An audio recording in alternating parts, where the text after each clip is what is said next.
Hello and good afternoon, Internet. How are we doing? This is the Tech Off Topic podcast where people say stupid things on the Internet roughly about smart things. As always, this is a award-winning professional engagement, at which point there will be no swearing, no stupid, no bad hand gestures. I'm lying, obviously. So I have dragged in a friend of mine who I have known for a long time. It is actually a freaking long time. It's nearly 10 years. It's getting there, yeah, isn't it? What? 8 years. 8 years. Hackfronts 2015? 2016. It's when I was doing my placement, yes, it was 2016. Jill. When's the next Hackfronts? Speaking of... Screw you, dude. But yes, this is somebody who I think is much smarter than me in an academic sense, but also has the common sense of a sponge. So say hi and introduce yourself to the Internet. I'm Aaron. I'm a developer. I met Mike by using technology to traumatize him. Would that be a fair description? At the time, no. In hindsight, yes. At the time, I was glazing over, just making sure that things kept chugging along. Mm-hmm. After reviewing everything afterwards, going, oh, God, how terrible was that? Quite. Yeah. Not the worst. The second ever hack, for instance, there was a catapult indoors. That's sick. Inside of Innovation Warehouse. In the big atrium bit in the middle. That's what makes it such a great hackathon. Oh, God. Oh, Jesus. But yes, Aaron is a developer of the Internet, very smart, has given talks on stupid topics like AI. Happens to be, I wouldn't call you a mathematical prodigy, but you're really good at maths. Yeah. I'm good at maths to a certain level. I sort of hit a bit of a brick wall at university, but yeah, I'd like to think I'm decent at it. That's what computers are for, though. They fill in the rest of the blank. Yeah, exactly. That's why I switched to programming, you know. To be fair, I did the same. I switched to maths for physics. Yeah. Because math is hard. Computers can do the work. Yeah, exactly. FYI, for those of you who are looking at university and you're going astrophysics, note the first year is just pure mathematics. And by pure mathematics, I mean algebra levels of pure maths. It's really interesting on, like, there's a lot of degrees actually where you would not expect how much mathematics is in there. So my partner does like a psychology degree, and if you did it was statistics. Well, my partner does do a lot of statistics for psychology. So a lot of people sort of take the psychology A level, which does not have a lot of maths in, go to university and get whacked around the head with very hard statistics, because it turns out we should test our assumptions about how people work with scientific rigor. The scientific method is there for a reason, yes. Yeah. Not that we know as computer scientists. Ladies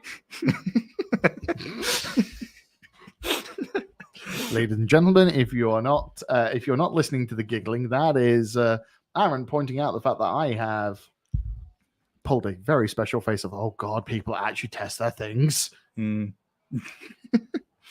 But yes, so I have dragged Aaron into this, and the topic of the day is probably going to be, I'm not going to lie, slightly trolly.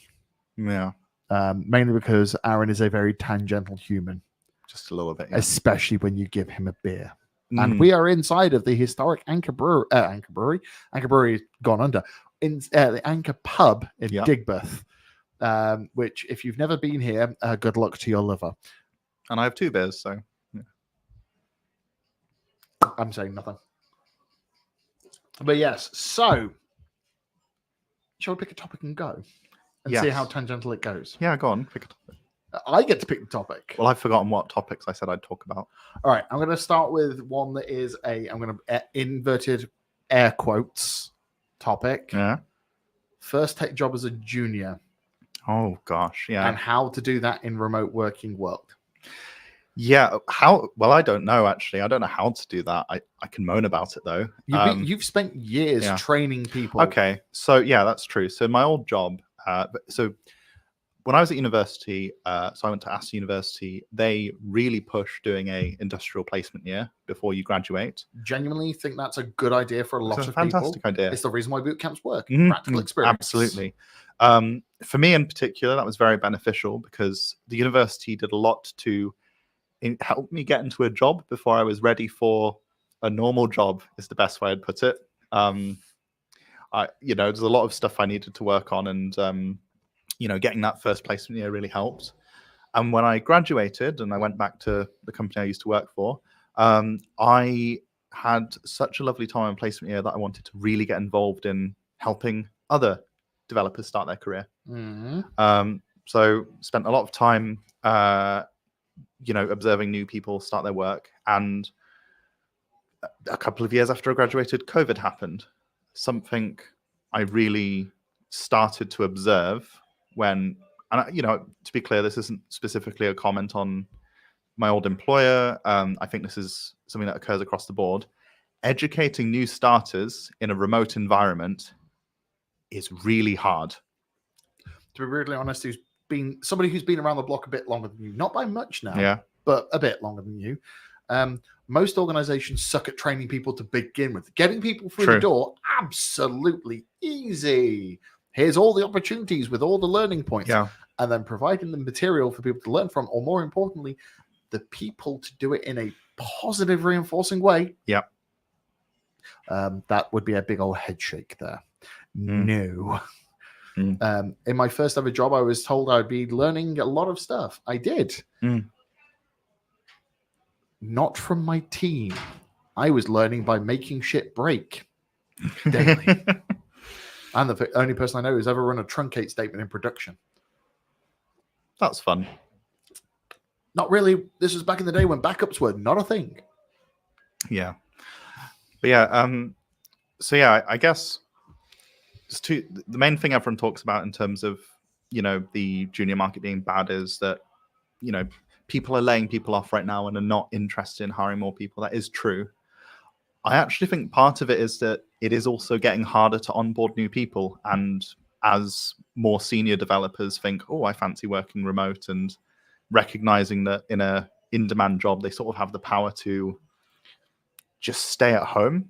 I'm aware of companies where even if they're like officially hybrid, people don't turn up. And, are you going to fire them? Developers are really expensive. People often... The hiring process alone is really expensive. Right. A lot of developers, especially senior developers who've realized the negotiating power they have, know that they can just stay at home, and as long as they're getting their deliverables done, are you really going to get rid of them? You have a pensive face there, Mike. I say this as a yes and no. I spent 2 years of the pandemic being laid off every 6 months. But also, since the pandemic, since the invisible ghost money of investments leveled out, my chances of getting laid off are now nearly zero, and I have never been to the London office as a UK employee. Right. So to be clear, this is not me saying if you're a senior dev, you will not be laid off. Obviously, that's not true. We have lots of layoffs happening. It's rather that unless... sorry, Mike, give me a wave for being laid off. If a company is not doing layoffs but demands you be in the office, you might be able to just stay at home, because if you might be able to just get around a work mandate in that way. I'm not necessarily encouraging that. It's your personal decision. Not discouraging it either. All right. FYI, do not fuck with HR people. HR is literally there to just fire you. Okay. If you work in HR, I'm not sorry. Fuck you. HR is there to look busy until they have to protect the company and fire people. That is my entire opinion of HR, and I have respect for them. For it is a very hard job to deal with the emotions of other people when you are firing them. But do I respect them in any other capacity? No. They're there to make problems. But when you end up in a situation where all the people that you'd hope might be educating the juniors are not turning up to the office, then even if the juniors do turn up to the office, even if a junior gets sold on my idea of go to the office, it'll be easier to learn from people in person. I have to say it though. As a caveat, I do recognize that I am friends with some, say, neurodivergent people who genuinely learn better in isolation. So that there will be some people who do learn better in remote environments because there's less stimulation. I I guess I'm just sort of talking quite generally here. But yeah, I think yeah, I think that a lot of companies got okay at bringing juniors up to speed in their first tech job when they could talk to them in person. If for no other reason, it's really easy. I can tell you on the other side, like when you're mentoring someone, when you can see someone, you can just see when people are stuck. You can see from their body language, You their can see umming and the ahhing. struggle. Yeah. And as a junior, when I was just starting my tech career, I learned the most from a coffee chat with a senior in the kitchen. I would never like talking, in the office, like directly asking for help wasn't really the primary way I got good at the tools the business used. It's actually just informal discussions with people about what their work was, what their goals were, how they approached problems in the company. Why is yours so much healthier? Mine kitchen talk was always trash talking stuff. Maybe I just work for a nice company. I don't know. I mean, to be fair, I've only worked for like a handful of companies. You've worked for 3. 4. 4? 4. 4. As an engineer. Yeah. So, so 4 companies. In Aston University, I worked for a student software company called Beautiful Canoe. Doesn't count. Why not? I was paid. Yes, you were paid. No, I'm not saying you weren't a software engineer at the time. I'm Mm. saying it wasn't the same as corporate life. No. That was an organization literally built to help train people and make them aware of the working world as a software engineer. Yeah. That is very different from being parachuted into the middle of fucking a FANG. To be fair, so this wasn't their normal summer sort of boot camp. This was had very little to do with the actual organization. They were essentially facilitating a direct contract between me and the NHS to build. The NHS was investigating software which would predict when they needed to have more ambulance drivers out on call. So really, I was working for the NHS just through a middle organization. My guy saying that I've worked for the UN for a middleman. Really, what did you do? Agricultural assessment software. That's really cool. It's data nerdery. I like Yeah. It's like, your clients are not who you're working for. The company is who you work for. The client is the end user. Yeah. Okay. Fair enough. Yeah. So you're right. I am most of the time. Yeah. When people accept this, the world will be much better. Or worse. I don't know. Anyway, but yeah, like you had spent a significant amount of time as a professional software engineer in a postgraduate situation. Yeah. I'm now going to caveat that with the postgraduate situation. Because before then you were a student learning the ropes. Yeah. Like you were essentially doing your sandwich year, your internship at that point. Yeah. Okay. Yeah.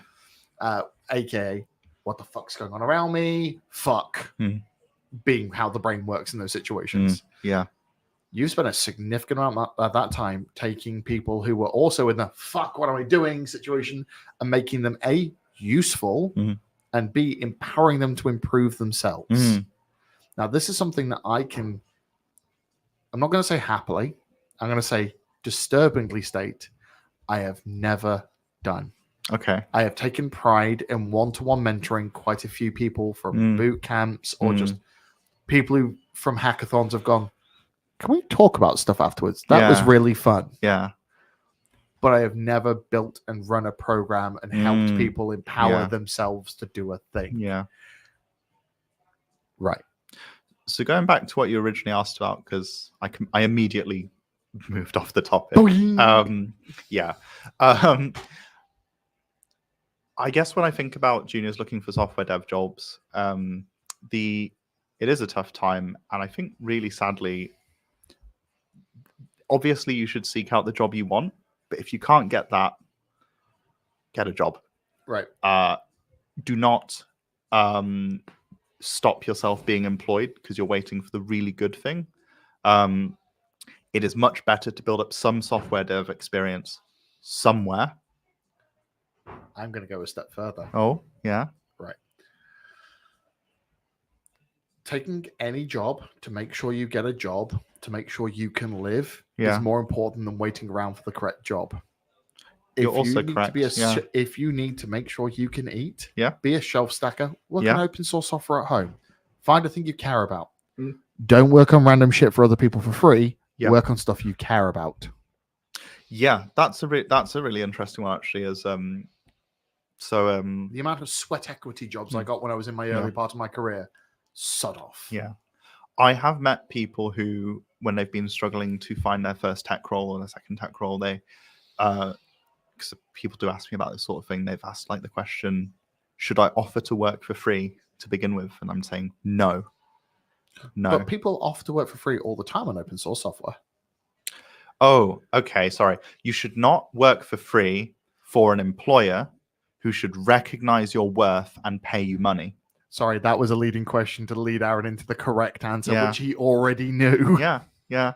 No, obviously, providing your labor to a community project is incredibly different to propping up a company that either doesn't have the money to pay you, therefore can't, and therefore never will, or is unwilling to recognize your value. Do not trust people who will accept that, and don't offer yourself. Yeah, right, exactly. Right. We are not here on this earth to provide only shareholder value. Yeah. Jesus Christ, am I a commie? No, I'm a libertarian socialist, but yeah, that's a different matter entirely for conversation, not this tangential. That's way too off topic. Mhm. Shall we discuss libertarianism? No, especially not considering it's the year of the American elections. That's fun. No. I'm really excited for more democratic processes. To quote Helldivers 2, manage democracy. I haven't even played the game. I really do want to, though. It looks good, doesn't it? It's Starship Troopers. Mhm. It's Starship Troopers with the Starship Troopers lore. So you're saying I should watch Starship Troopers? Have you never seen Starship Troopers? I'm horrible for watching classics. You just called a film from the 90s a classic. I'm hurt inside so hard right now. Yeah. So hurt. Jesus Christ, I'm old.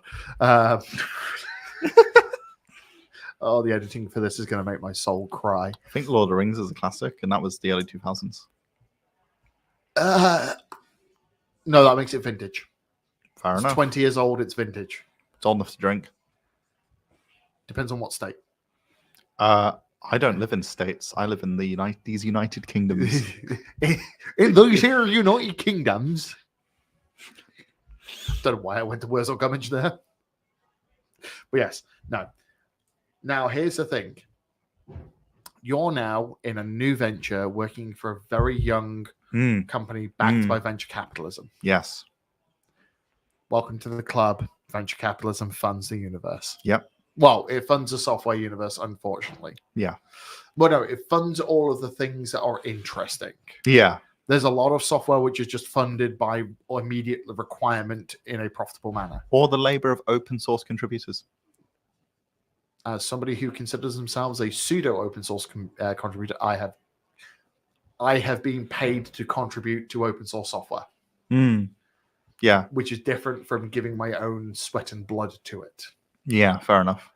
I've only ever worked on one project where I've actually fuck, this shit slaps. It's welcome to like a few hours of my day weekly. Yeah. So the largest open source contribution I did ever was a friend of mine built hack.athon.uk, which amongst other things offered a very simple purpose. It just became a online repository listing hackathons happening in the United Kingdom. This was quite lovely because obviously you have say official hackathon organizations that have their events on the calendar and such. But this, are we talking about MLH? MLH, Hackathons UK. No, Hackathons UK is just a giant meetup calendar. It's not an organization. It's two dudes. Yeah? That's not an organization. That's just two passionate one, people. one of them's non-binary, but yes. Pardon? One of them's non-binary. I did not know that. Yeah. I knew about Greg. Yeah. But anyway, sorry, I only said said two dudes. That's all. My Doesn't matter. apologies. Doesn't Yes. matter. It is two people.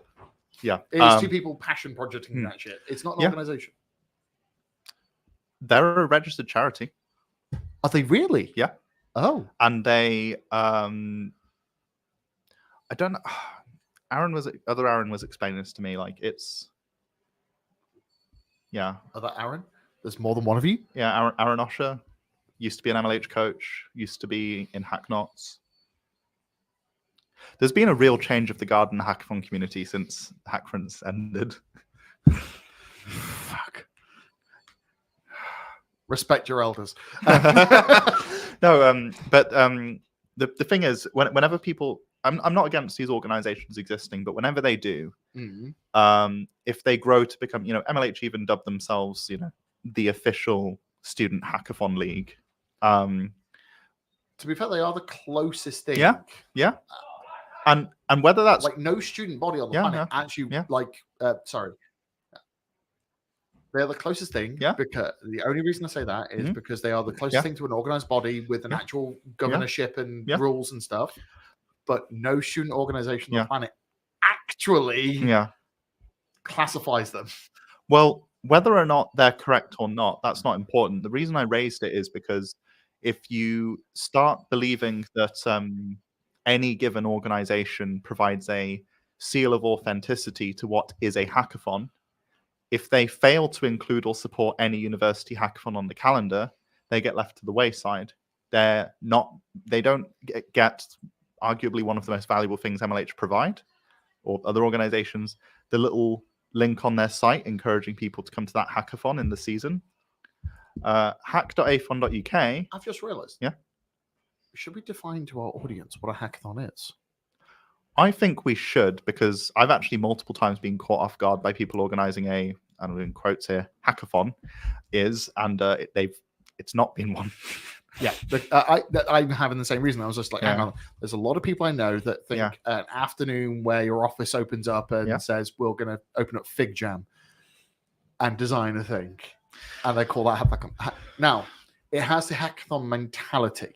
I will give that. It is the spirit of innovation and building things and taking A and B and gluing it together. But that's a product development experiment. Yeah. Not a hackathon. So I'm going to ask, what is a hackathon to you?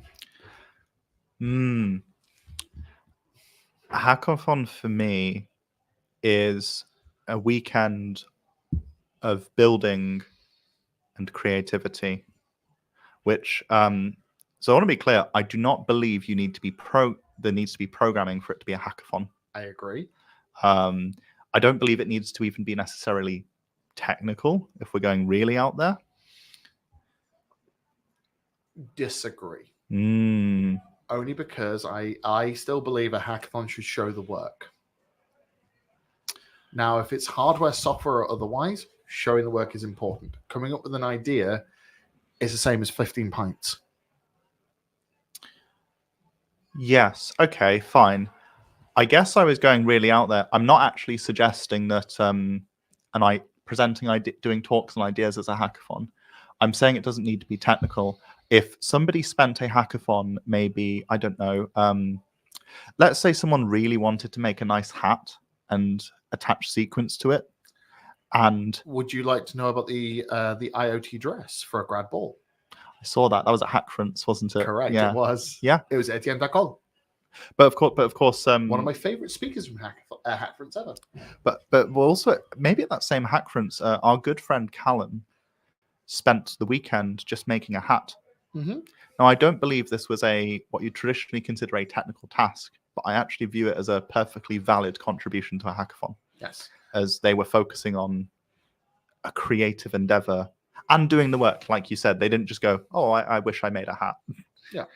But it's the reason I say this is because there are hackathons, mainly student ones, being some of a lot of the ones we've both been to. Yep. Like I've been to over 70 hackathons. Yeah. Of which I think about 30 of them have been a student. I was way beyond being a student when I was attending them, but that's what being a sponsor is. So, hey-o. There's a lot of people who would just do their coursework. Yeah. Now, that's not a hackathon. Yeah. That's a study group. Yeah. So I stipulated creativity. Yes. And so this is one of my more sort of controversial hackathon opinions. I think trigger warning. I think I'm not against people doing this, as in I wouldn't go out of my way to make a hackathon say in their code of conduct stop people doing this. But I know from my own experience that you will ruin a hackathon for yourself if you try and build a serious business project. Now, here's the horrible thing. Oh no. Oh yeah. Like, this is where I came. Like, I'm sorry, my guy. Yeah. Hackfronts is only successful because of something very specific. Yeah. It's an event called Battle Hack. Okay. That was run by PayPal. Okay. That had $100,000 prize if you won the grand finals. That sounds horrible. I mean, $100,000 sounds nice. Yeah. The environment sounds horrible. Oh, no. None of us took it serious. Trust me. Good. Thank you, Cristiano, and everybody else who just encouraged people to build things for fun as long as it fit the guidelines. Yes. But the entire original idea was to create concepts that PayPal could talk about. Yep. Some of us ignored that. Some of us, right? One of us, the organization. The reason I have a giant Viking axe in my living room, which I shall share with you one day. Yeah, please do. Brain somebody. Was we built a universal translator before that was a thing. Yeah. Okay, we glued a whole bunch of things together to make it, and it was cool. Yeah, that's great. Yeah. Were we ever going to develop that into actual software? No. Okay, fine. I'd like to rephrase. If your hack happens to be a viable business idea, that's fine. It's when you do it seeking it out as a business idea, as in, if you tried turning a hackathon into a Dragon's Den, right? If there's a place and time to build business ideas. I'm not against people starting businesses. I just don't think the hackathon's the right place to do it. The hackathon is the right place to build cursed nonsense that nobody in their right mind would ever pay you to do. Yes, a hackathon is not a place to do free labor for somebody. Yeah. Right. I think I'm not. Before we carry on any further, because we're half an hour in. Ooh. Every time I talk to Aaron, I have to tell him to go away so I can get done what I'm trying to do. Yeah, I basically stop things happening by talking. You do. You really do. It's like, so before I handed the reins off to Aaron for doing the AV and running stuff at Fusion, he would literally stand next to me talking to me because he knew I'd be interested in talking to him whilst I was trying to set up. Yeah. Maybe you're better at multitasking than I am. Oh, hell no. No, absolutely not. But the important thing here is, ladies and gentlemen, your time is worth money. Yep. You do not give that you do not give that for free to people that do not deserve it. Yep. Open source projects that you support because you care about them, they deserve it because Yeah. you care about them. Mm-hmm. Schmuck number 2 wanting to build his startup. Yeah. Fuck off. And to return to topic, I cared about hack.afun.uk because I felt it was important that there was a public, accessible master list of hackathons across the United Kingdom. I think I remember the people involved with this project. Yeah, so it was B. Horn, James Vickery. I know that myself, there was a fucking GitHub repository that backed it all up. There still is. I'm a maintainer. Yes, but the actual URL does not do anything anymore. Well, I would love to investigate that. People still update it. Like it's not got a super amount of traffic, but people are interested in making PRs and adding their hackathons to this list. I contributed to that one because I had a whole bunch of random kit left over from Hackfronts. Okay. That started in 2018. No, this is different. This started in 2019. Or maybe even 2020. Oh my God. There was a project in 2018 started by people with Kevin Lewis. Yes. Yeah. Which included a whole bunch of, let's tell people what we have so we can share the goods. Yes. And this is not that project. No. This was so one of the I am people. learning something new, ladies and gents. So one of my good friends was the lead organizer of CovHack a while back. Agree. B. I've only ever met B once. Yeah, they're nice. They've been to a few fusions. So they when they'd finished organizing CovHack, they registered athon.uk and produced hack.athon.uk, and they made it as just the website did a lot of things, like it provided resources for people who sort of might want to know a hackathon but like get some past wisdom from past organizers, a general repository of hackathon information. That's why it didn't work. Oh no, it doesn't work. The bit that really sold me on it at the time, though, was the master list of hackathons. Knowing that if a university wasn't supported by a league or an organization, that they'd have a place they could put their hackathon and get visibility from the rest of the community. Okay. Hackathons are healthier with attendees from different, say, universities or cities. They're healthier when you meet new people and new ideas. Disagree. Why do you disagree? Because sometimes just sitting down with a whole bunch of people you're comfortable with and building stuff is fun. Like the reason I'm going to Lincoln Hack at the end of this month, I know like 70% of the people that are going. And I'm just going to sit there. I'm not going to build anything serious. Yeah. I'm going to have some fun. Mainly because the next hackathon I get to go to is EMF, and I have to go there as a sponsor, which means I don't have time to build. You'll have time to drink though, right? No. Oh, that's really sad. Why are you going? Sponsor. Right. Oh, you're DevRel. That's your job. That hurts so much. Does it hurt because I reduced DevRel to a single role and DevRel's secretly everything? Correct. I have seen my struggles over. No, I realized it as I said it. I follow a lot of DevRels on Twitter, and aside from all the community engagement stuff, the main thing I see like DevRel's posting about is how a DevRel is not a programmer, and a DevRel it's DevRel's trying to explain all the things they do and why they are not one of them. This can't be part of your job. Kind of is. Fine. One of the expected responsibilities of a DevRel would be to be behind the booth at some point. Correct. Yeah. One of them. Yeah. One of them. And unfortunately, when was the last time you were at EMF? I've never been. You should try and go. It is not cheap, but you should try and go. You would have fun. I know I would, and it's one of those things. Actually, I drag Ella to a tent. I already do that, just not for. We love going camping. Really? Yeah, we actually a really lovely present. Ladies and gentlemen, Ella. Ella's my partner. Aaron's other half. Yes. A really lovely present we got gifted actually a year ago was Ella's father got us a tent, a absolutely massive 5 meter in diameter TP tent. That sounds excessive.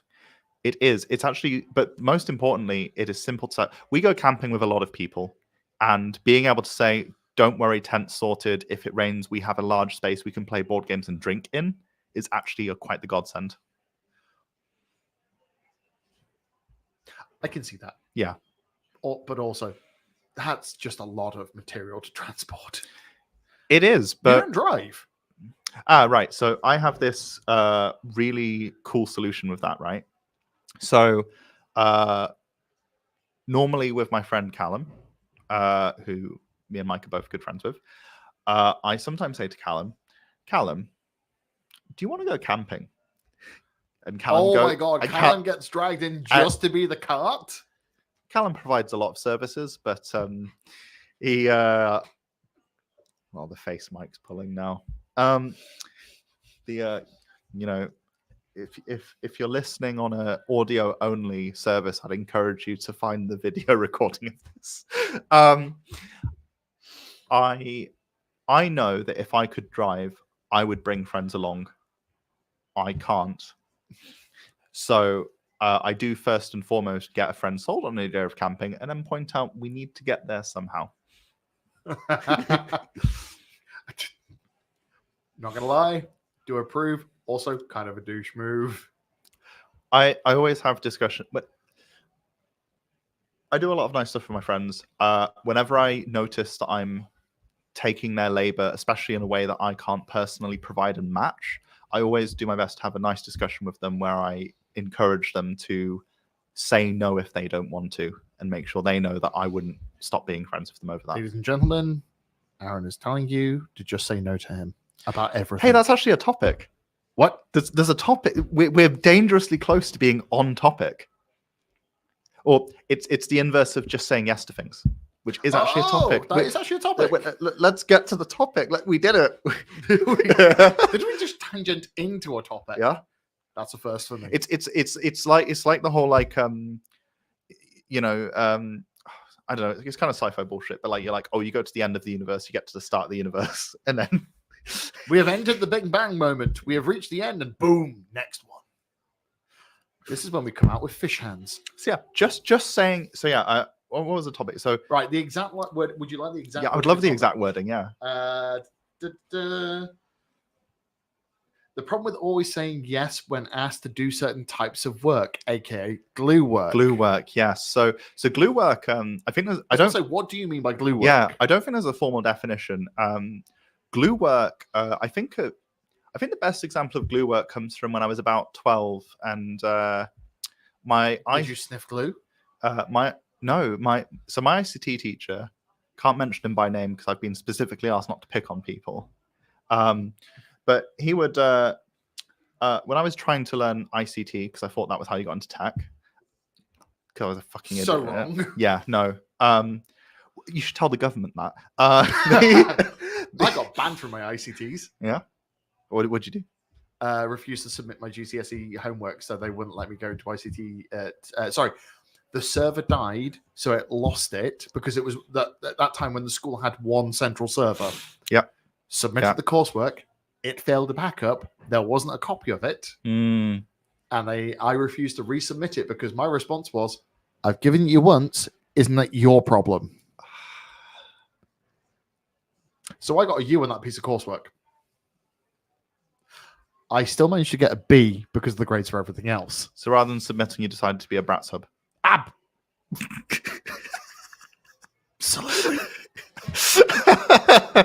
I just got fucked from high order. Oh, I'm going to feel that for days. Yeah. But also, yeah. Which meant I got denied access to the ICT A-levels because the course teacher refused to let me into the course because it was A-levels. It turns out when you select your A-levels, the teachers can say no. Yeah. No. So yeah, I ICT. I was always trying to get my work done, but the teacher would always ask me to go and get paper for the printer, which was such a long, arduous task that significant portions of my lesson time would be scrapped to getting paper for this printer. Did they ask you to get blinker fluid for the car? I don't know. Or to get you a tub of elbow grease? The only reason I raise this definitely sounds like 1950s mechanic jokes. Yeah. The only reason I raise this is because, so obviously in a lot of functioning organizations or dysfunctioning organizations, you need a printer and you need to be fed with paper. Somebody has to do this work. Somebody needs to do this labor, otherwise it all falls to shit. In any organization, if you accept taking on work, you can become dangerous. You can become dangerously close, or you will just become the person who does that thing. In a tech job, this could be as simple as I don't know. It sounds a bit cliche, but you start getting the coffees. I don't want to list. Right. I am what you would call, in most organizations, would be called a staff engineer. Yeah. I don't think I am. I'm way too stupid to be a staff engineer, but most organizations would class me as staff engineer at this point. Well, great. Can I be a staff engineer? No. only because I'm a staff engineer for DevRel. So SDK development and all the practices around that, which you don't have the skills in yet, but you know you could learn them, which would then make you staff for DevRel. I don't think I want to do DevRel. No, you don't. But I've just realized it's like, oh my God. At the moment, the amount of jobs I've assumed because I have become that guy. Yeah. I am 16 years into my career and I am that guy for a whole bunch of stuff. Right. And if you're, as developers, I think for me personally, in terms of how I view my own development career, I always want to be learning. I want to be learning all the way to retirement and then beyond. I'm not going to lie. Yeah. Yes. Until I require some squishy bit break. A break's fine. Sorry, when I say always learning, I don't mean every minute. I mean that within a given work year, a significant portion of that should be about learning and improvement. You were at the last Fusion because you were behind the webcam. Yeah. Megan's point about chartered situations where everybody is forced. Yeah. Not people like me and you find learning to be part of the fun part of doing our jobs. But there are a whole part. There's, ladies and gentlemen, if you are not software engineers, I apologize. And to those who feel like this, I'm really sorry, but it's true. A lot of people, there is a whole meme about the fact that software engineers are always learning. Yeah. Because there's new frameworks, technologies, etc. But there is a whole portion of it who treat it like a 9-to-5 where they go in with the same tools every day to bash it together. Yeah. And when the tools change, they begrudgingly change the tool. Or they don't. Some organizations do not change. True. I'm aware of a financially successful company in Birmingham that's still on PHP 5.6 and using that was end of life so many years ago. Using the SQLi library. Every security. Oh. Yeah. I was working on PHP 5.6 over a decade ago. Yeah, I used it for my A-level coursework.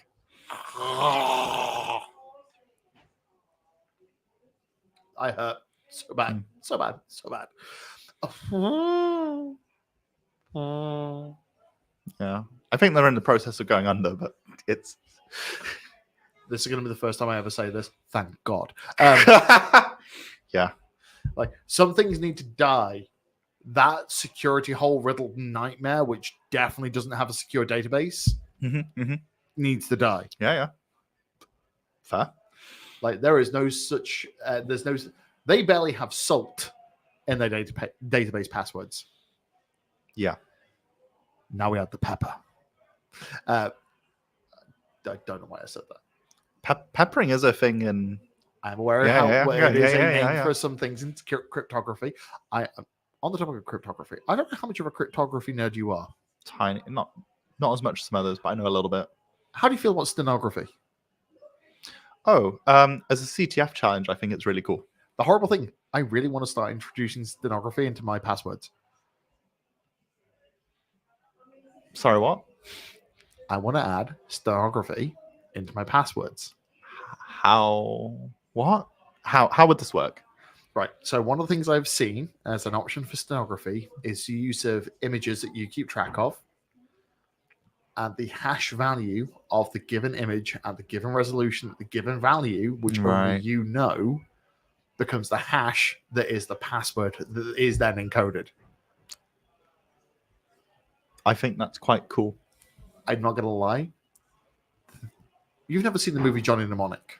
No. I'll give you my DVD copy. Yeah. It's so stupid. It's Keanu Reeves and a dog. Sounds great. And Ice-T. Sounds great. It's fucking it's insane. But it's just like they use stenography as the encryption method. There's a 3-image cipher for all of the data. And ever since then, I have gone, that's stupid. That's stupid.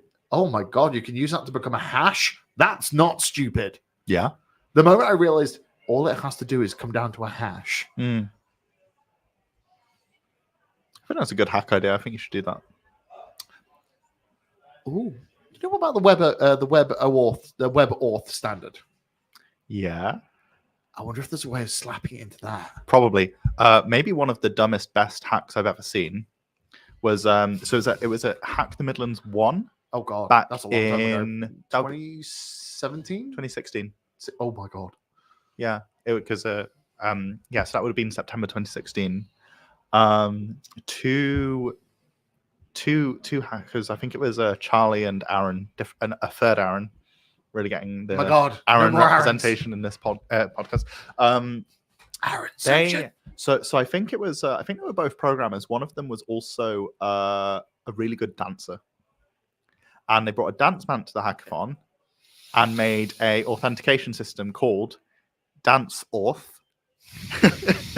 which allowed them to basically to authenticate. You had to do a set of dance moves that only you knew in front of a webcam, and that would log you in. That is genius, but also not drunk proof. You know what? Okay, that's a good point, but if by coordination, you're not entirely wrong. So you're like suggesting, but then if you're drunk, you can't log in. Yes, that could be really good. How to stop messaging your ex? Exactly. Yeah. No, this is big. It's how to stop getting into your bank to make more bad choices. Right. How to stop you cryptoing when drunk. Yeah. How to lock you out of your bank account if you're in a horrible car accident. Right. I'm just going to raise. I'm sorry if this is true. The worst one. The worst hack? No, the worst salute problem to this. Okay. What if you lose your legs? That's kind of what I was implying with the car. Yeah. Okay. At least you're a terrible human like me. Yeah. You're just more polite about it. Yeah. Well, try and cover it up. I think maybe if I have like the sort of presence in the tech community you do in the future, maybe I can get away with more. I don't have a presence in the tech community. I'm just a broken human. Yeah. There's no amount of counseling and therapy that fixes this. So what you like? You move in Canada, like. We're not touching that subject. Okay. Only because I was a sore one today at work. So moving on. I can't even remember how we got here. We were initially talking about glue work, which we then promptly stopped talking about. Okay, glue work. You also didn't give me a definition. It's on the way to the definition. We got lost. Glue work is work that needs to be done for the smooth running of the organization, but is not work which is recognized by your employer as the important work. You know the horrible thing? Yeah. Right. My favorite style of work is working on dev tools. Yeah. Right. SDKs are dev tools. Yeah. But they are dev tools accepted by most organizations because they onboard external developers to your your company. Yeah. But working on internal dev tools is always considered a waste of time. Almost always. I haven't been in an organization where there isn't a financial crisis around the dev tool that has approved of the dev tool. So there was a really interesting talk at TechMids by Jamie Tanner, where he was talking about software which he developed. Yeah. Tanner is old school. Mm. He helped set up the first Hack Knots. Makes sense. 9 months after the first hack fronts. Oh, really? Interesting. He will also recognize a lot of terms I use, including some phrases that we are not polite to use these days. Oh, interesting. He was doing a really interesting talk about some open source software developed, but on company time for a company. It very simply just sort of, no matter what your kind of project is, you just give it your company's like organization on GitHub or your preferred version control software, and it just tells you what your dependencies are, maps them to like CVS's. That's the current ongoing project he's working on. Yeah. What's it called? It's got a proper name. It's an entire dependency management like tool chain. Yeah, but it's really cool. But that's a good example of like some dev tooling that was built for an organization he was working for, if I was listening to his talk correctly. And He was working on it for Deliveroo, yeah, and now it's open source, and he's working on it whilst he's at Elastic Mm. because he's still working in the DevTools enablement space. So yeah, there is room at some companies for people to work on DevTools. But not all of them. No, not all of them, of course. Jaded. Yeah. I've also just realized your Twitter handle is now a lie. Yeah, so my Twitter handle is Aaron Drinks Java, and I don't like the Java programming language anymore. You haven't liked the Java programming language for a while. I somewhat like the JVM. I really like Scala. I was going to say, you like Scala. I like and Scala Clojure, a lot. like functional programming. I've never used Clojure, but I imagine I would like it. Yeah. No. JVM with functions. Yeah. Well, it's very interesting as well, like seeing because I love Scala, and some people, it seems, when Scala went 1.0, assumed that it would become the JVM language. Like, people assumed, oh great, functional programming became accessible, we're all going to move to this.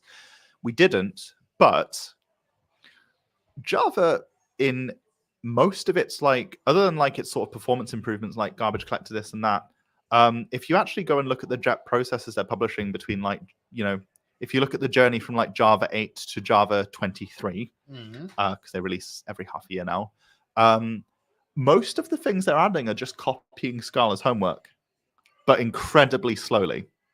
Yes. So yeah,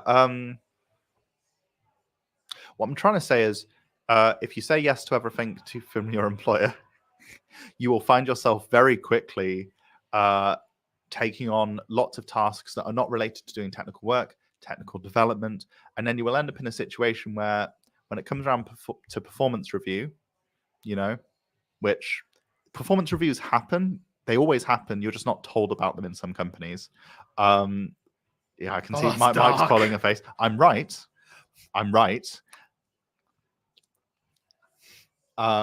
If you are a helpful person, you may have cut yourself out of evidencing that you deserve a pay rise or promotion because other people aren't doing their fair share. Right.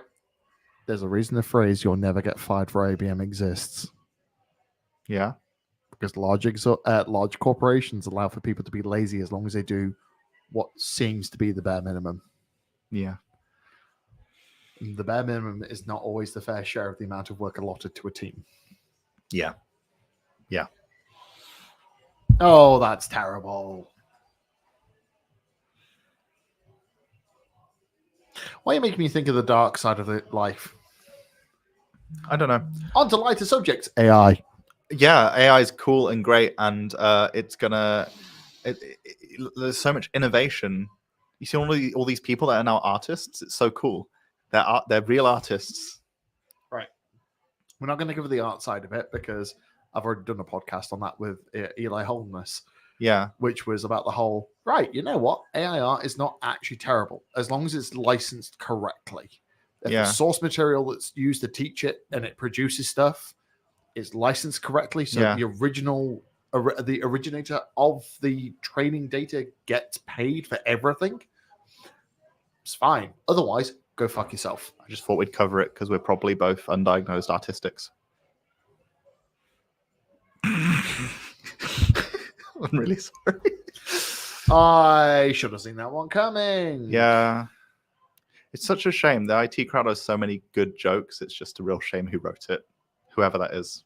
Not picking on anyone. I have never been able to...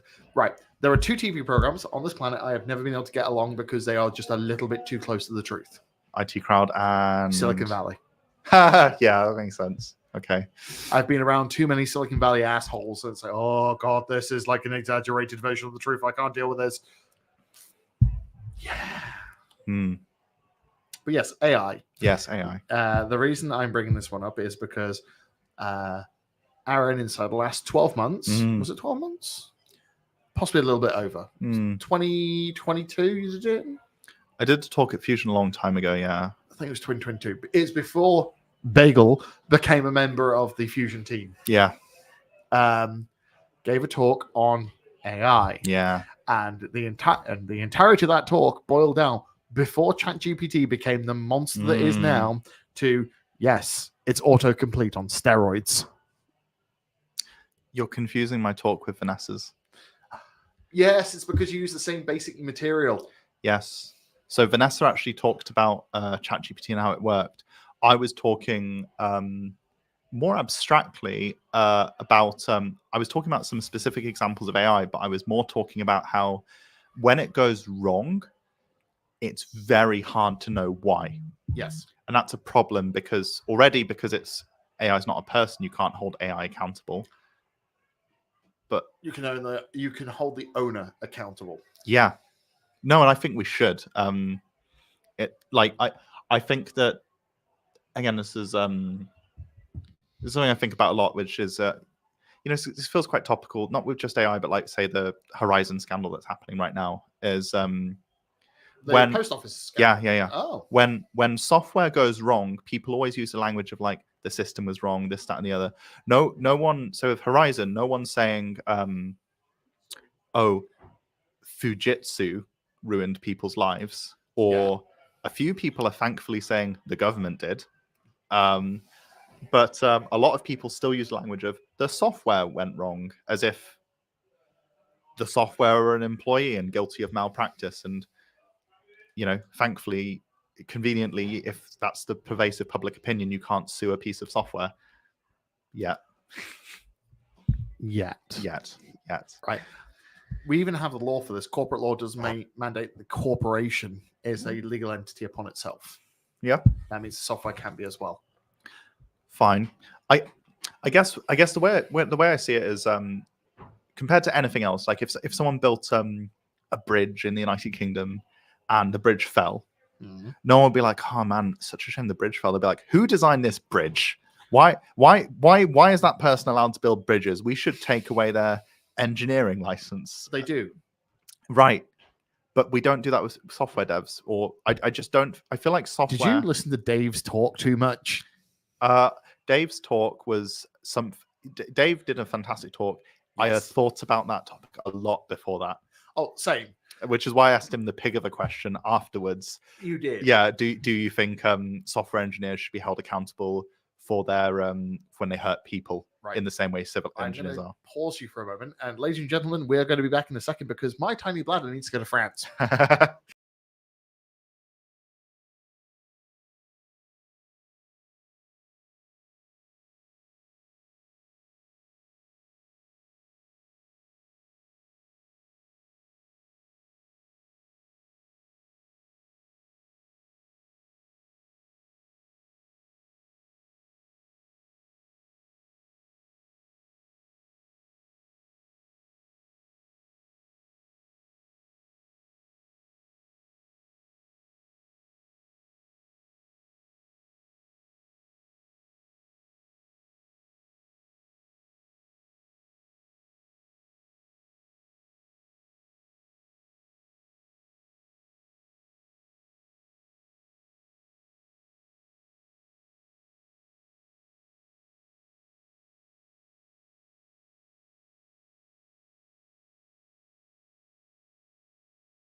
We're back, and I'm sorry. The problem with having a podcast where the enjoyable part is chatting over a beer is some of us have tiny bladders, and that needs to be dealt with. This will be removed in the editing. Some of us had a beer before the podcast. Some of us had two of them before the podcast. I think you're sort of a victim of my own bladder. Yeah. No, your own choices. Poor life choices. Yes. Anyway, ethics of the machine being liable. Yeah. So my talk, what was my talk called? It's like Hacker's Guide to the AI Apocalypse. And I talked. How close were you to being correct on what will happen next? I wasn't talking about large language models at all. They hadn't really. They were not a theoretical. They weren't a. They weren't a business applicable thing at the time. Yeah.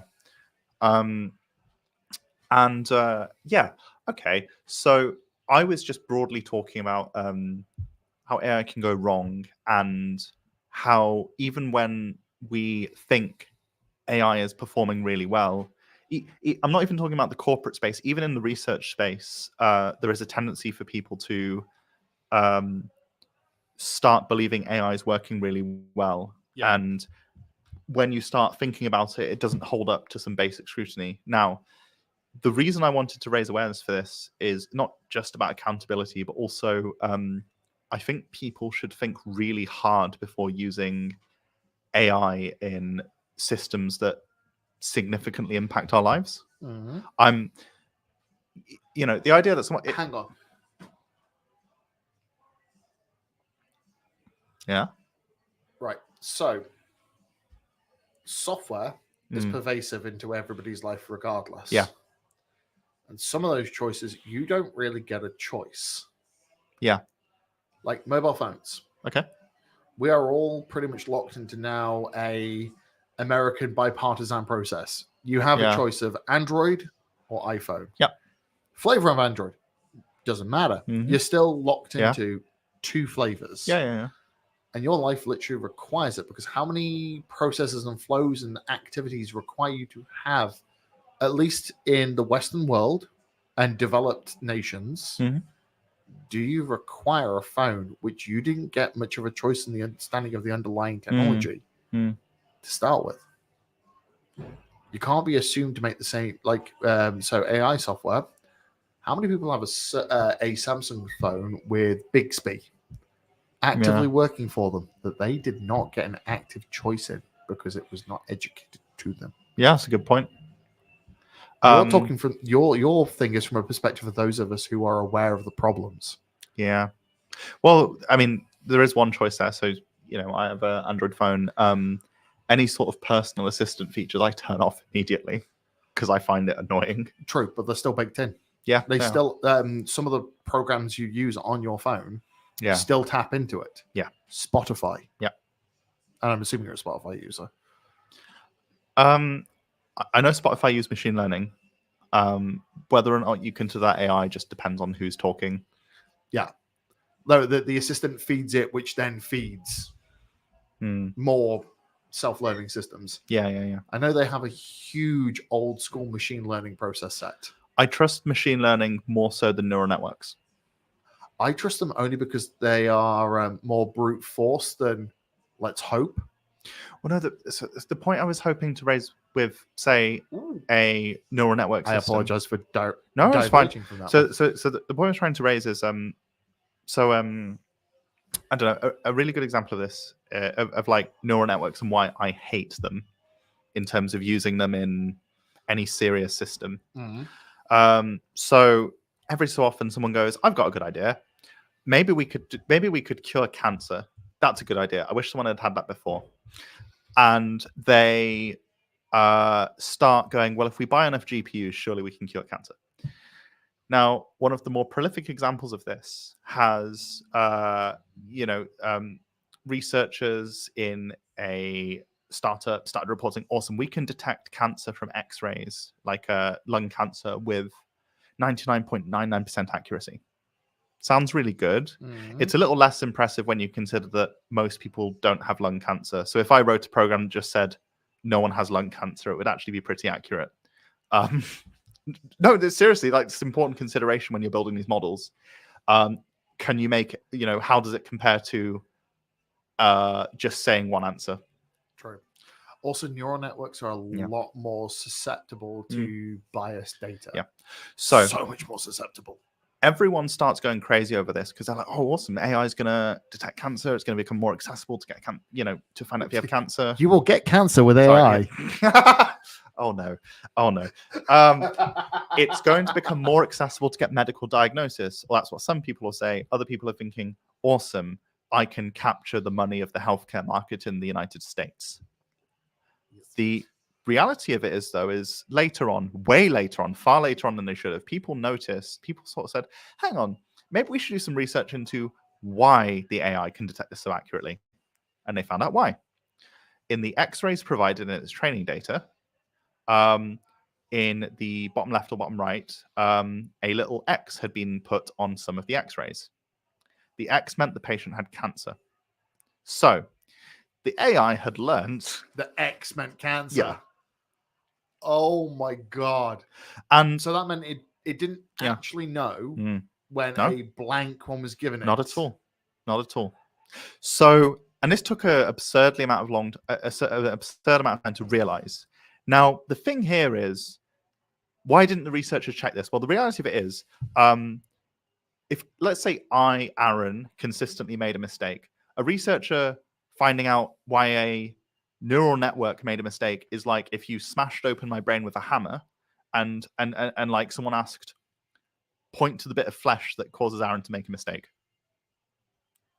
It's very opaque. Yeah, right. It's the whole thing. The reality of it is, it's very hard to get an AI to actually explain why it made a decision. It's well, ChatGPT can pretend it knows, but it like to actually reason about its decision making. right. So this is where we get to the difference where artificial intelligence Yeah. is not true intelligence. Well, yeah, of course. Because true intelligence relies on and this is the reason why animals aren't true intelligence. They are not.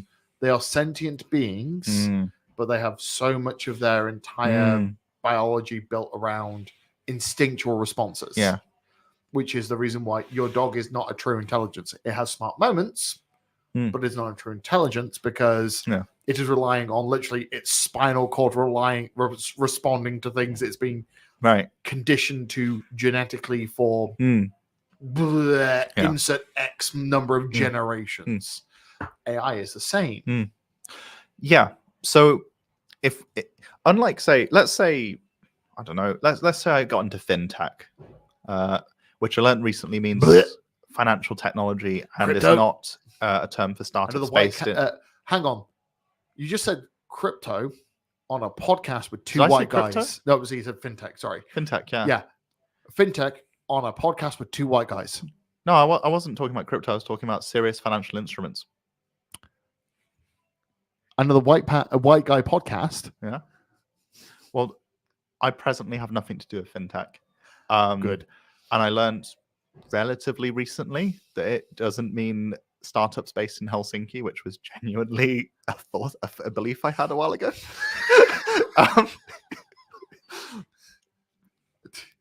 The first time I heard about fintech was at a hackathon in Helsinki. Everyone was talking about it, and Finnish. Yeah. Fintech. yeah, Ah. yeah. So I left You that hackathon. dumb. Yeah, no. Well, correction. You smart. Every so often, you dumb. It's not maths, it's not programming, so I'm not good at it. Now the thing is if I got into banking, I became a banking programmer, and I wrote some lines COBOL. some COBOL. Someone in theory could read the COBOL. My grandfather used to write COBOL, I think. Jesus. He used to do. He used to be a programmer at the Fort Dunlop. Yeah, I know. Jesus. Yeah. For those of you who are not aware of Birmingham, Fort Dunlop is an area just north of Birmingham, Aston Centre. Yes, I just know it because if you're driving along the M6, you'll see it just before you see Star City if you're going north. But it is where there was, weirdly enough, the Dunlop company that built it did a lot of their research and innovation work back in the 50s through 70s, I think it was. Yeah, I think his job was like running simulations on like bus suspension calculations or something oddly specific. This is like finding out that freaking Haskell made it into space. Well, you got to send it somewhere. Sorry, Joe Nash. I feel really bad. My CTO is a big fan of Haskell. So right, I'm not gonna lie. Haskell is actually, it's like Rust. Yeah. Even though Rust is more pervasive than Haskell now. Yeah. It is a very pure language. It is a beautiful thing. Difference between Haskell and Rust. Haskell was not forgiving on actually being done with anything practical in a timely manner. Yeah. You had to be so invested in the Lisp methodology that you know. I would have liked to have learned Haskell, but yeah. Anyway, Anyway, moving on. the Tangents. yes, okay. If I wrote banking software, Mm. and I wrote some lines of code, and let's say I Would you just have to be in Finland? well, there's a lot of financial tech startups in Finland. Yes, you were saying. If I wrote some banking software, you know what? Let's say I was a real, hypothetically, if I was a real piece of shit, hypothetically, let's imagine. We can imagine Aaron as a Yeah. POS. Okay, and let's say I wrote some software that just said, you know what? If this person comes from a lower income area, do not authorize them having a credit card. That's an actual thing. Yeah, it is. You're right. Fine. You know what? I was sidestepping it. Let's say I genuinely wrote this. To be clear, I'm not suggesting it's a good idea. Let's say I genuinely wrote a piece of software that said, if this person comes from a black community, don't give them a credit card. You know, we have a word for that, racist, right? Agreed? Yes. Would you? Sorry. Oh, I'm, Yeah. going, I'm pretty sure that is a thing, but Yeah. like, Yeah. Okay. And if people accused a bank of being racist and auditors and lawmakers got involved and they saw the if person is black, don't give them a credit card, you could be like, yeah, that's racist. Stop being racist. We're finding you. We're potentially pursuing criminal charges for your racism, right? And I think that people being prosecuted for being racist, I think probably a good thing, actually. On the whole, yeah. Yeah, I'd say so. Cool. Yeah. Okay. Now the thing about an Hang on, AI, you thought I was going to be confused. Your Your wording there was confusing. It was rhetorical.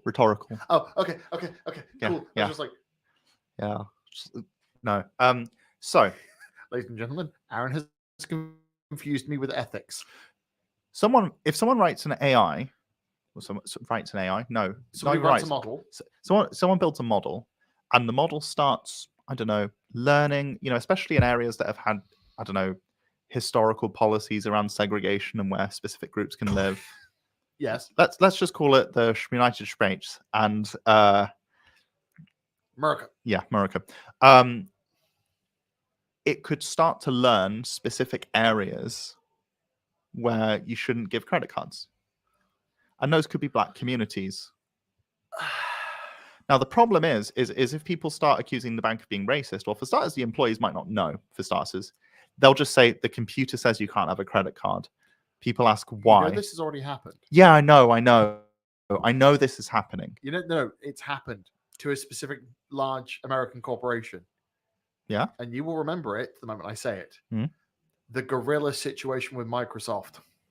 Oh, I thought this was Google with Android, unless we're thinking of a different thing. No, so back in the day, yeah, before they had the racist Twitter bot. Oh, yeah. Tay. They had a project which was identifying photos.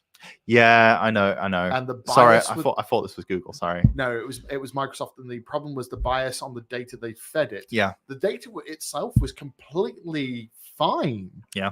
But the bias in it by mistake, and it not like they went through the research and everything. It was unintentional bias of the information fed to this model. Yeah. Meant that So a lot of these problems arise from unintentional bias. Yes. The issue is that you cannot. You can eventually figure this thing out, but it's very hard to understand why it's making the decisions. If you're being denied, say, a credit card, something you might really need, like even just to build up a credit history, I think Here's something interesting. There were no credit cards in France. I didn't know that. I didn't until last week. I thought that was quite interesting. Oh. Moving on. I think you should have the right to know why that decision is made.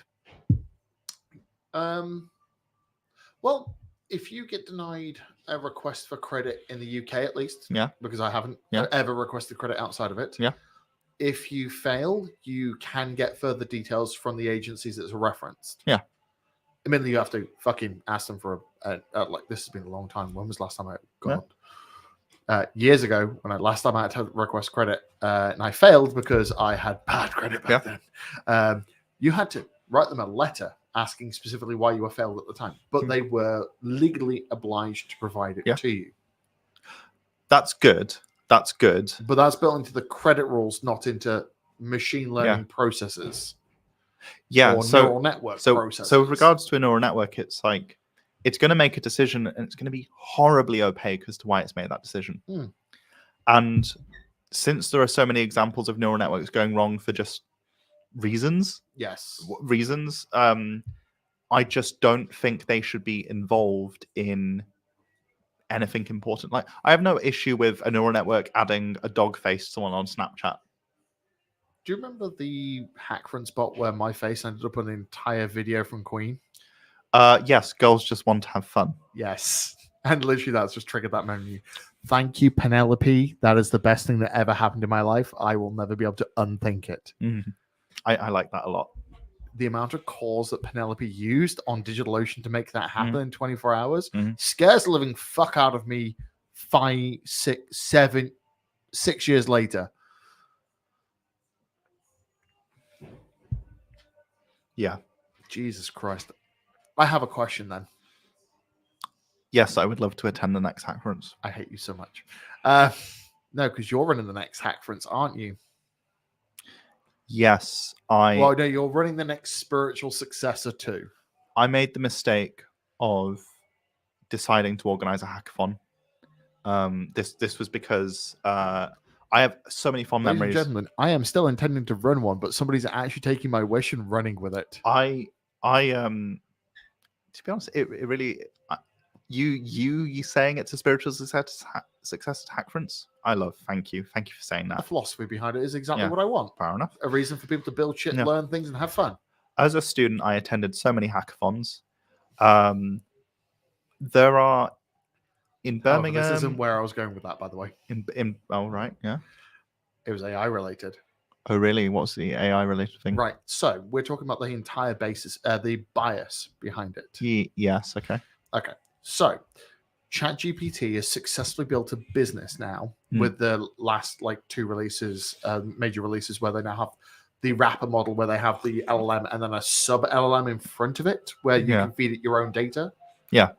How do we feel about the fact that if they behave in everything they do correctly, which we know they don't, but they do, and they are unbiased and fair, and they evaluate and they actually curate the data going into the GPT models. Yeah, okay.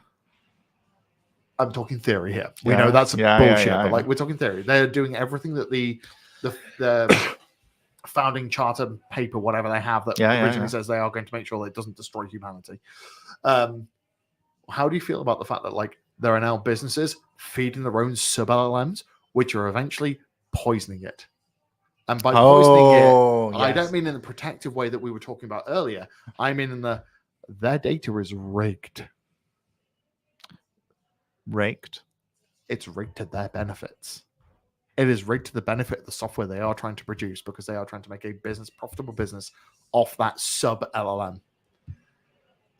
I don't know how else to describe that weird thing they have, where it's the language model that feeds into a language model. Yeah. Oh.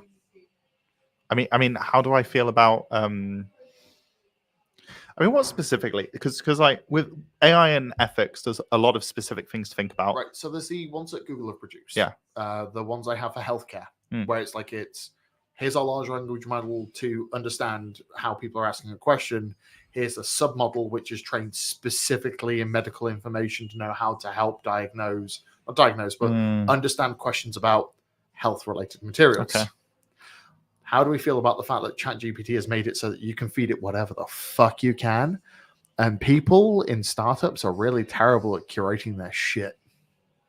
Right. So you think that even if OpenAI do right by everyone, they're allowing people to do wrong by everyone?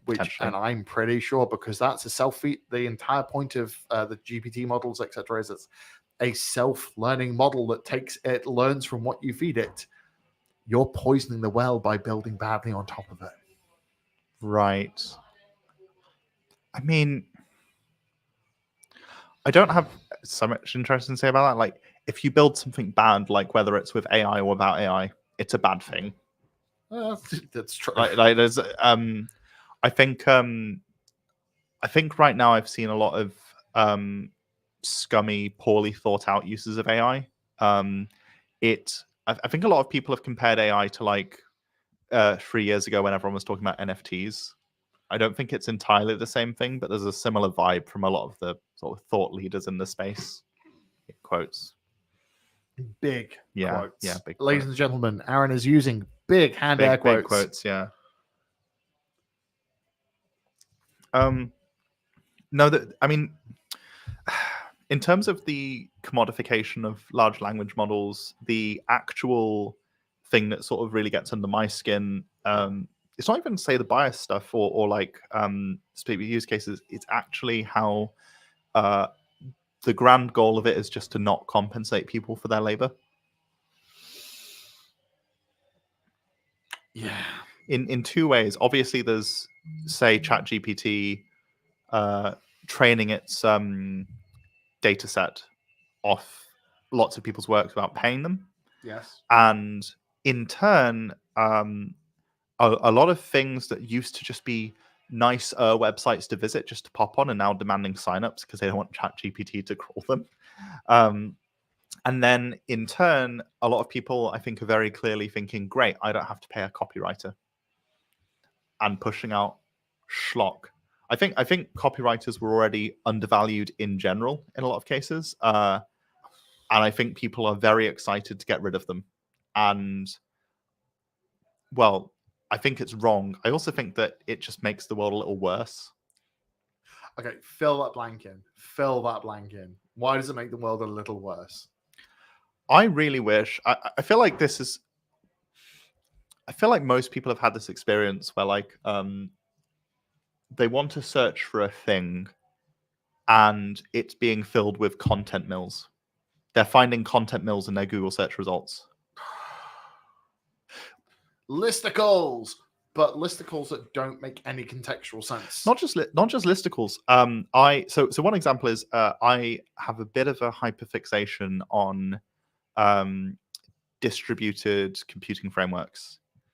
So I just randomly Googled Hadoop 4 because I was wondering if there was a Hadoop 4 because that's what I do in my spare time. An article pops up on Medium. It is very clearly AI generated. Someone has, I think, built some sort of pipeline that identifies software framework versions, increments the major version, and uses AI to write articles about the future major version. This is horrible. It takes time. Like I did have to read because it could have just been poorly written. Yeah, exactly. Hang on. Something's wrong. It's the same thing. If you're listening right now, Google like I don't know, Peaky Blinders season 8, and look at all the articles like Peaky Blinders season 8, everything we know so far, and then it's a summary of Peaky and I put money on it'll be on the Radio Times. Yeah, right. How we've fallen. No. The Radio Times should return to paper. I was going to say its original purpose, spoiling Doctor Who episodes. That's not ruined. It's a synopsis. No, I get really the Radio Times invariably tell you when there's Daleks in an episode, and then you have to go through the episode, which wants you to go, "Ooh, what's the monster? Who's to say?" And it's like, unfortunately, I went in Tesco the other day, so I know. You mean certain episodes where there was, say, a Dalek that was underground, and it was the end level boss? That was one of them. Yeah, I remember that one as well. I was upset. I was like, "Oh, where's the Dalek? There's the Dalek." That's the best Dalek episode. No. Yes, it is. What's the best? What do you think the best Dalek? Daleks versus Cybermen. That is. So I was I think 8 or 9 years old when that was on. I know this because the part 2 aired like on my birthday, and I had a sleepover and I watched it with friends. I was ecstatic. I do love those episodes, and I think they're really good. And I'm a big sucker for David Tennant. David Tennant, right? He should not have returned as often as he has. However, other than John Hurt, the best Doctor ever since the modern generation of Doctors. Yeah, and this is me. I fucking love Eccleston. Yeah, me too. Yeah, love Eccleston. Like, if it wasn't for Eccleston, Doctor Who would not be what it is. Yeah. But Tennant, oh, Yeah. your boy's got it. Yeah. But the man should not have been brought back as often as he fucking was. He's brought back because people like me and you will go back and watch an episode, even if it's subpar. Yeah. Yeah. I think the Underground Dalek episode is the best episode because it is It's not like season 2. season 1. That's Eccleston. I thought it was Eccleston. Eccleston. Episode 6. I thought it was Tennant. That was part of the Bad Wolf arc. Yeah. So at the beginning of the episode, you actually, after the cold opener, have a helicopter descending. It's like Bad Wolf 1 descending, Bad Wolf 1 descending. Jesus fucking Christ.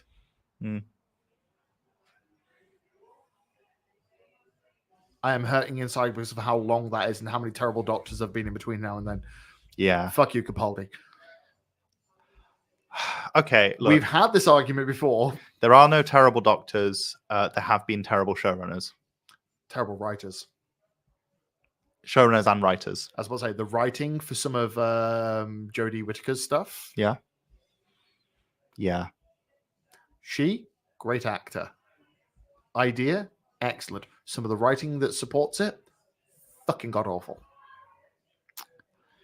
Yeah. They didn't even lean into the Matt Smith, just be funny. Doesn't matter if it's good, just lean into being funny. Yeah. You know what? It doesn't need to be too long until Jodie Whittaker's brought back in some sort of multi-doctor special. I genuinely hope they do bring them back. Yeah, and you know, it'll be someone other than Chris Chibnall writing, and that'll be really cool. I'd like to, because Chris Chibnall wasn't a showrunner; they were the writer. Chris Chibnall was the showrunner and wrote a lot of episodes for Jodie's run. Oh, I just knew them as the as the writer, which was like, it's fucking No, terrible. Chris Chibnall was a writer before. He wrote lovable episodes such as the sexy Cyberwoman episode in Torchwood. You know, have you ever wondered? I'm saying nothing because I'm a fan of Torchwood, and I'm going to No, my face. I love Torchwood. Sexy Doctor Who. Doctor Who can be sexy. I think there's lots of parts of Torchwood that are sexy, and 90% of them have Jack. Yeah, right. Because we're like Russell T Davies. You know, should we just have a nerd podcast yeah, one day where yeah, it's just us talking nerd? Yeah. Russell T Davies. Like, I've actually been revisiting a lot of Russell T Davies' work recently, and it's very clear that he wants to like write a lot of like softcore porn, softcore gay porn. Mostly, I don't care about the gay because let's put it this way. Nothing against Mike Ellsmore does not care about gay people. You heard it here first you. on his own podcast. I was gonna say, you bastard. I cannot remember the name of the actor. John Barrowman. Yeah. That we go. I would not give a crap if John Barrowman tried and lick my face. Yeah. Captain Jack could, and I would go, please carry on with the slobber. Don't know why. That man is just gorgeous, and yes. Shush, stop. You're going to say something that's going to ruin my day. Shall we end the podcast? We've been here an hour and a half. Yeah. John Barrowman's been in the news in the last couple of years, and it's not great. I haven't seen that. What a great way to cap off the podcast. Do you want a palate cleanser to? Please. Yeah, go on. Because now that you've just said that, I'm like, oh fuck, what have I missed in the news? Ladies and gentlemen, my Google News is so skewed to tech-only news.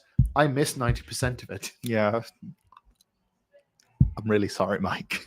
Okay. But does this ruin Captain Jack? For some. Oh. Boo. What he allegedly did on set might ruin it. Oh no. Yeah. Oh fuck. Shit. It depends who you are. If you're me, with most media, so I rewatched Torchwood recently. I had a lovely time. I know people who don't want to watch Torchwood because they find John Barrowman's face unpleasant because of all the things he's apparently done. Pick your poison, I guess. Fuck. What I'm trying to say is, I'm sure Eve Miles would come back to do Torchwood by herself. And I think she's fantastic. Oh, she is. Yes. Like the only Welsh person I support. You should bring back her. You should bring back her I don't know who plays her husband, but her husband in the show. Yes. And that Just random, his behavior in the second season. and Brilliant. that random police officer she's friends with. Like those three would be. Oh, the gangly Welsh guy. Yeah. Yeah. Oh, and I am trying to Tosh. She's dead. I know that that's a fucking thing in Doctor Who. Okay, fine. Sorry. Yeah, it could be Unless she's atomized. Eve Mile, she was. Was she? Yeah. Because it was a glove. Oh, okay. She wasn't atomized. Oh, Unless no, they're she atomized. wasn't. Yeah, sorry. Right. Okay, fine. Yeah, sorry. It's Owen who was atomized. Oh, Owen was atomized. He was in the nuclear power plant with the radiation. Yeah. Yeah. No. In Doctor Who, unless you're atomized, you can return. Yeah. Yeah. You can. Great. Yeah. Tosh was. You know what's really sad about Tosh, actually? What really hurts with Tosh is she got so much character growth just for Russell T Davies to kill her and Owen off, just as they were actually becoming interesting humans and rather than two dimensionals. Yeah. Because Owen was, if you've never watched Torchwood, one, I would suggest don't read the books, watch the TV program. The books aren't that great. Yeah. The books are the worst Doctor Who novels. Yeah. And Yanto Jones is the best character, and you should get attached to him. Oh, fucking no! Don't get attached. Don't. No. Those who've not watched Torchwood, that would ruin you. Do not get attached to Yanto. Yanto's character development over the 2 seasons, brilliant. Yeah, I love him. But like, don't get attached. You will cry. There will be tears. If you didn't cry, you have no soul. Yeah. Did you cry? No, although Yanto in the second to last episode. Yeah, no, I don't know. A lot of people have told me that whenever Yanto and Jack are on screen, they do need to get a box of tissues. Right. I'm a heartless fucktard. Yes. Yeah. But yes. Okay, ladies and gentlemen, we have been going for an hour and a half. We have covered quite a lot of tech and a lot of tangents. A lot of tangents. A lot of tangents. So, Aaron, where can people find you on the internet if they do give a fuck about afterwards? Yeah, if you'd like to find me on the internet, the Twitter handle AaronDrinksJava is generally the best place to reach me. I'm not an active Twitter user because I like Elon Musk can go fuck himself. I was gonna say because I value my mental health, and that was the case before the Twitter takeover. But no, that's actually accurate. But Elon can still fuck himself. Yeah. In general, if you remember the Birmingham tech community, and if inexplicably you found me sufficiently interesting, you'd like to have a chat with me, just give me a poke at the Fusion meetup. I love meeting new people. He genuinely does. It's weird. But yes, thank you for joining in, those who have listened, and you know where to find me on the internet. See you later. Thank you, and goodbye.